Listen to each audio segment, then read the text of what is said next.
நகையை திருடிய குற்றச்சாட்டில் கைது செய்யப்பட்ட குறித்த பெண் ஹேட்டன் பதில் நீதவான் எஸ் பார்த்திபன் முன்னிலையில் கடந்த 1ஆம் தேதி முன்னிலைப்படுத்தப்பட்ட போது குற்றத்தை ஒப்புக்கொண்டுள்ளார். குற்றம் சாட்டப்பட்ட பெண்ணை 5 லட்சம் சரீர பிணையில் விடுவிக்குமாறு உத்தரவிட்ட நீதவான் நாளைய தினம் வழக்கை மீண்டும் விசாரிக்க உத்தரவிட்டார். இவ்வாறு பிணையில் விடுவிக்கப்பட்ட கொழும்பை சேர்ந்த 26 வயதுடைய பெண் ஒரு குழந்தையின் தாயாவார். குறித்த பெண் மஸ்கெலியா உட்காட் பகுதியில் சிறிது காலம் வசித்து வந்ததாகவும் தற்போது கொழும்பில் வசித்து வருவதாகவும் போலீசாரின் ஆரம்பகட்ட விசாரணைகளில் தெரிய வந்துள்ளது. மேலும் அவர் தனது கணவரிடமிருந்து பிரிந்து வாழ்ந்து வருவதாகவும் ஆடை தொழிற்சாலை ஒன்றில் பணிபுரிந்து வருவதாகவும் தெரிவிக்கப்பட்டுள்ளது. கடந்த 1ஆம் தேதி ஹேட்டன் வந்த அவர் நகைக்கடை ஒன்றுக்கு நகை வாங்குவதற்காக சென்றுள்ளார். அதன்போது பெண்ணின் இடது கை அவரது கைப்பைக்குள் இருப்பதைக் கண்டு உரிமையாளர் சந்தேகம் அடைந்துள்ளார். அந்த பெண் தனது கைப்பையில் இருந்த திரவ போத்தல் ஒன்றை எடுத்து கடை உரிமையாளரின் மீது தெளித்துள்ளார். எனினும் கடை உரிமையாளர் குறித்த பெண்ணை கட்டுப்படுத்தி அவரை போலீசாரிடம் ஒப்படைத்துள்ளார். தனது தந்தையின் சிகிச்சை செலவுக்காகவே இவ்வாறு செய்ததாக போலீசாரிடம் நகையை திருடிய பெண் வாக்குமூலம் வழங்கியுள்ளார்.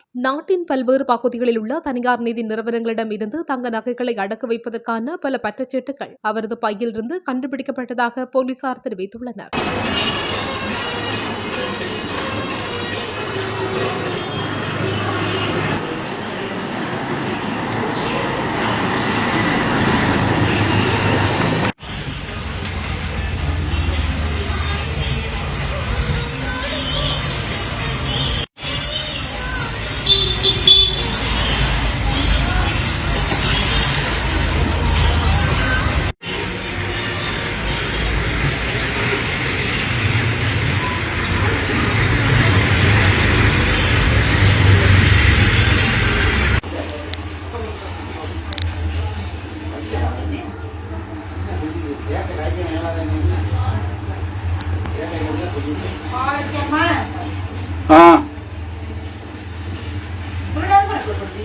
இப்பதானே வருது, வரணும். கொஞ்சம் வரேன்.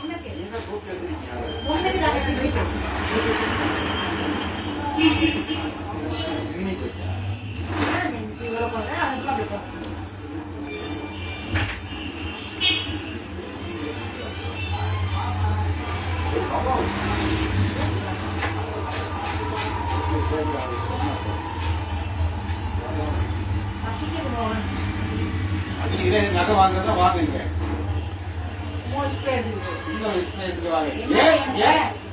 ஆனா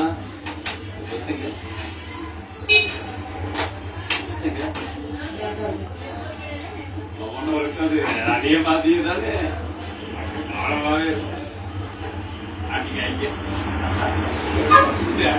மாசு அங்க மறக்குது, அங்க மட்டும் இங்கே வருது.